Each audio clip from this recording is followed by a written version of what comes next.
Goeiedag leerders. Die onderwerp vir vandag se les en die volgende les is tye, tenses in Engels.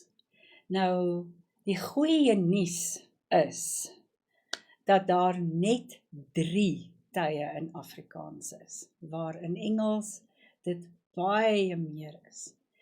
So, hoe vinniger jy jou kop om hierdie 3 tye kry en hoe dit lyk en hoe dit verander, hoe makliker gaan dit vir jou wees. Ek wil net vinnig hierdeur gaan, teenwoordige tyd, the action is happening right now. Verlede tyd, the action has happened already, it's in the past. Toekomende tyd, the action is going to happen. Nou wat ons hier het, is 'n ou geheime wapentjie vir jou. En dit is nou waar Stompie, julle moes almal al met Stompie te doen gekry het. Ons vriend Stompie. Ek gaan probeer om bietjie mooier te skryf sodat julle kan lees. Werkwoord 1, werkwoord 2. Stompie is your friend. As jy jou hand so hou, en jy kan regtig nie vir Stompie onthou nie, dan gaan jou hand jou help. S, duim, is subject. In hierdie gleefie pas jou werkwoord 1 in. En dis verskriklik belangrik, dat jy hierdie posisie van die werkwoorde moet regkry. Dan tyd. Nou hier tussen jou werkwoord en die tyd, is daar baie keer 'n probleem, want mense ruil dit om, en dan is dit nie reg nie. Jou volgende vinger, hierdie middelvinger, is jou object. Dis nie 'n vloekvinger nie, it's not a swearing finger. Dan kom ons by manner, time. Time is always just before your final verb, verb 2, and the rest of your arm indicates the infinitive. So please make sure that you understand and remember where your verb 1 and your verb 2 must fit in. Goed, kom ons gaan aan. Die eerste tyd waarna ek wil kyk is die verlede tyd. Dit is nogals 'n groot hoeveelheid goed wat jy moet onthou. You must remember a number of instances where the past tense can be tested. Ek wil vir jou 'n wenk gee. Merk die werkwoorde. Gebruik jou highlighter, jou glimpen, of onderstreep dit, of omsirkel dit, maar maak baie seker dat jy weet wat jou werkwoorde is. It's a verb. So, it's the action word. It's always the action word. Ek het vir julle hier 'n grid gegee, 'n tabelletjie, met die werkwoord en waar hy inpas by Stompie. So as ons nou gou kyk, hier is my werkwoord 1, en in die verlede tyd het ons altyd het nodig, en ge plus jou hoofwerkwoord, die belangrikste werkwoord. As ons hierdie sin oorskryf na die teenwoordige tyd toe, gaan hy so lyk. Die kinders speel. Dis teenwoordige tyd, present tense. So julle kan sien, ons het nodig, die kinders het, en dan my hoofwerkwoord kry die ge by. So dit is regtig eintlik nie so moeilik nie, die eerste ene is regtig maklik. Goed, ek gaan net gou een voorbeeld doen. Mamma kook elke aand lekker kos. Nou as ons gou kyk na Stompie, hier is my subject, hier is my werkwoord. Elke aand, it's got to do with time. So dis tyd, en lekker kos is dan my object. Ons het nou nie die ander goed hier nodig nie. So, ons het nodig, ons gaan sê mamma het, daar is my werkwoord 1, tyd volg direk daarna, elke aand, lekker kos, en dan kom my hoofwerkwoord, en hy skuif agterna toe, met ge voor. Is dit reg so? Julle kan op julle eie tyd kyk na die volgende sinne. Dit behoort nie vir julle te moeilik te wees nie. Hannes hardloop vinnig om die baan. My pa het 'n pragtige hond. Nou dis 'n triekie een. Hier moet jy bietjie jou kop bymekaar hou. Het hier is my eerste werkwoord, en my enigste werkwoord. Ek het 'n subject, en ek het 'n object, en ek het net een werkwoord het. Nou moet jy in jou kop weet, in die verlede tyd, bly het waar hy was, en my ander werkwoord wat ek aan die einde byvoeg is gehaat. So hierdie patroon moet jy onthou. As jy net een werkwoord het en dis het, en jy moet dit in die verlede tyd skryf, dan moet jy onthou dat jy moet jou sin voltooi met gehaat. Die volgende een is ook interessant, want hierdie sin eindig op 'n voorsetsel, 'n preposition. Hier is my eerste werkwoord.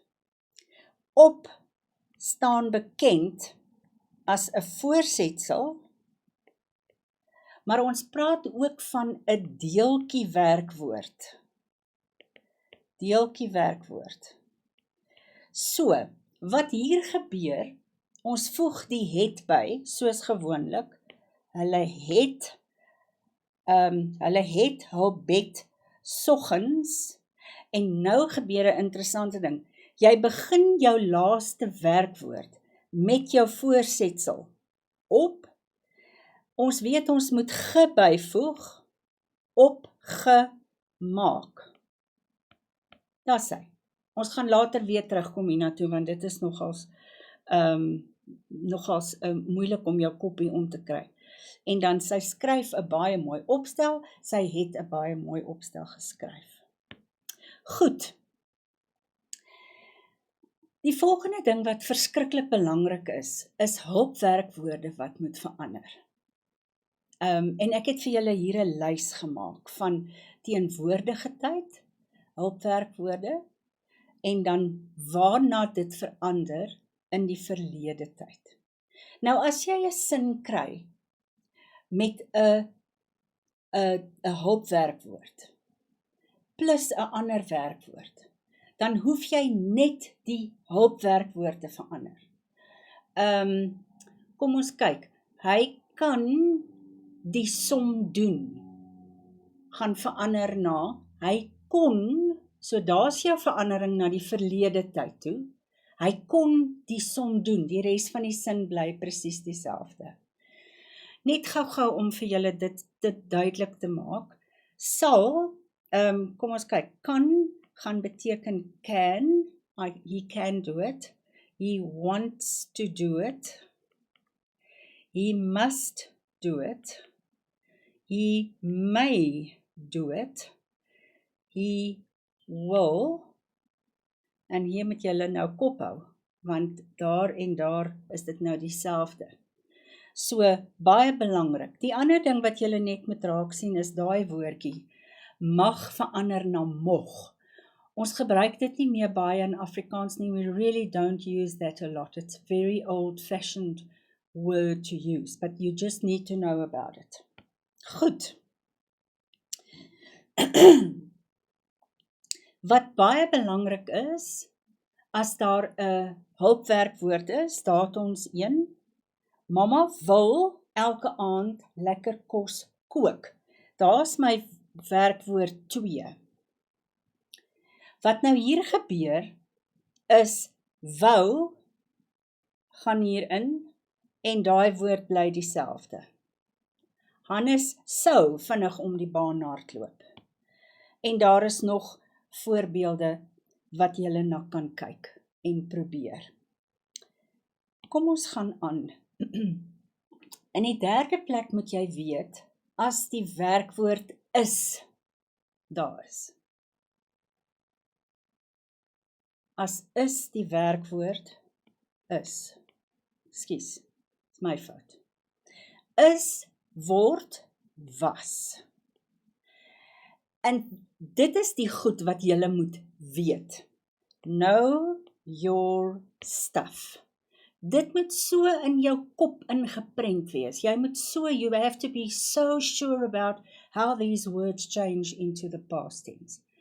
Because if they give you a sentence with the word is, and they tell you to rewrite it in the past tense, they are testing you whether you know that is word was. So, maklik. Hy was opgewonde oor skool. Ons was elke oggend betyds vir skool. Die baba was baie vaak en honger. Goed, die volgende een wil ek amper sê is my gunsteling. Want 'n mens kan hier lekker musiek maak. You can make this into a nice rap song if you want. You need to be aware of this. If your verb has a prefix, and I've written them out here for you. Be, ge, her, ontfer, mis. Be, ge, her, ontfer, mis. You must know those prefixes. As 'n werkwoord daai voorvoegsels het, kry hy geen geby nie. Got that? Really important to remember that. Kom ons kyk net gou-gou hier. Jy begin te laat hersien. Jy het te laat begin hersien. That one, because it's the prefix, you don't give it a ge. Ons gesels die hele dag. Ons het die hele dag gesels. So, no ge in front of those. But the key here is you have to know these prefixes. Otherwise, you won't recognize them. And then you will miss the opportunity to understand and have the right answer. There's some more examples. Look at that word. There's a her, ver. So look at those and practice. There's some more because I've given you a sentence with each of those prefixes. Onthou, misplaas. She lost her exam timetable. Verjaar. So please look at those sentences. Goed, here we are back at the preposition. Onthou, 'n voorsetsel is 'n preposition. And sometimes we did an example earlier on where the sentence ends on the preposition. Now, if you don't know your prepositions in Afrikaans, there will be a problem because you will miss the opportunity to understand, oh, here is a preposition and I have to treat it in a specific way. It's got to do with, you know what prepositions do. It's got to do with relationship. It's a combination word. It tells you about the position of something. And there are some examples. There are many more. You must please have a look in your textbook and find your prepositions and learn them. Let's quickly look at a few examples here. Hy maak sy bed op. There's my preposition. Hy het sy bed op. There you start with the deeltjie woord gemaak. So there's my verb to and I insert my verb one there. The same here, there's a different preposition. Sy skakel die ligte af. Sy het die ligte afgeskakel. Hulle dek die tafel af. Hulle het die tafel afgedek. And remember, deeltjiewoorde. I hope that makes sense to you. There's some more examples. Let's quickly look at the summary. To rewrite a sentence in the past tense with het and ge, that's the first port of call. Then, where your hulpwerkwoorde verander en waar die werkwoord bly soos dit is, sinne met die woord is, sinne wat met 'n voorsetsel eindig, sinne waar jy jou rympie het, be-, herver, ont-, mis, kan jy dit in die verlede skryf. In die verlede tyd. En daarmee groet ek julle vir nou.